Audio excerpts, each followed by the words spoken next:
All 24 stitch punch cards that I know of may be used on all 24 stitch punch card machines. However, different brands start on different rows, and that can make it confusing to figure out where to start your card. The information does exist concerning how many rows below the row you're looking at the card is actually reading, and that's different on different brands. But if you don't know that for your machine, or like me, you keep forgetting it, having so many machines, here's a simple way to determine it every time.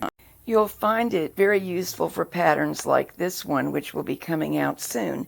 It's written for any standard gauge machine, and the punch card was created just for this pattern, so you'll need to know where to start.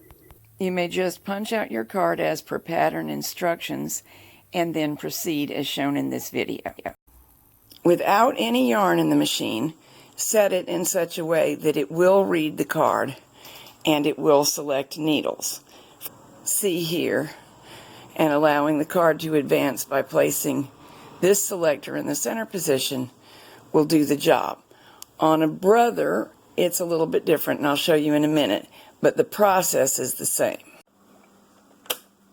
That's all you have to do on a brother. And this button should be in the center position. Mine is missing the knob, but it still works. Center position. Now we just pretend to knit without any yarn. And basically, the first row when something happens is the first patterning row on the card. Nothing so far should be coming up. Aha! Needles have been selected. If there were yarn in the machine, we could begin patterning on the next row. Now move the card lock so that the card is locked on this first row. It won't advance for the time being. Now I want to begin with some stockinette or ribbing usually. So I'll go ahead and cast on, having canceled that selection, and knit my stockinette hem or my ribbing, but knowing that the minute I allow this to advance, we'll be able to begin patterning in exactly the correct place. My hem and stockinette rows are knitted, and I've added a comb from another machine to make sure that the fabric stays down and out of the way while I demonstrate.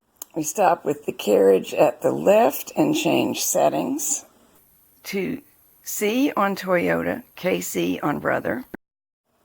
Knit the next row, and the needles are selected. Come over here. We have added color 2 to feeder 2, and for Fair Isle I normally engage the tuck brushes. Over here, allow the card to advance to the normal single length position. Move over to C now, and proceed with Fair Isle. You did not see me do it, but I normally turn up the stitch size one whole number when transitioning from stockinette to Fair Isle. Same deal now on the Brother machine. Roll it to near where the start of the card seems like it ought to be. Turn to KC.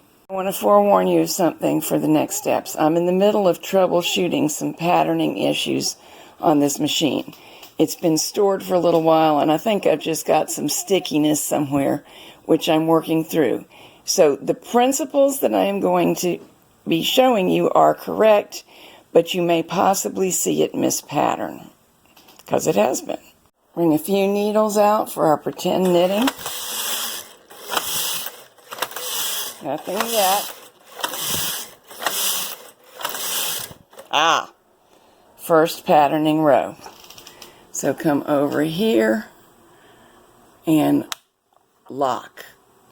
Then it won't advance until we tell it to. We can now knit up to where we want the Fair Isle to begin on N. Stop on the left. Switch to KC, but we will still be doing plain knitting. And now we are ready for row 1 of the Fair Isle. Set the card to advance. We will insert color 2 into feeder 2. And on this machine, select MC. Quick review. The card is set to advance. It was previously locked on the first row. We're in Fair Isle settings. Pretty often you go up a stitch size from where you were. Usually you're better off using the weaving brushes for this. Color 2 is already inserted, and we knit.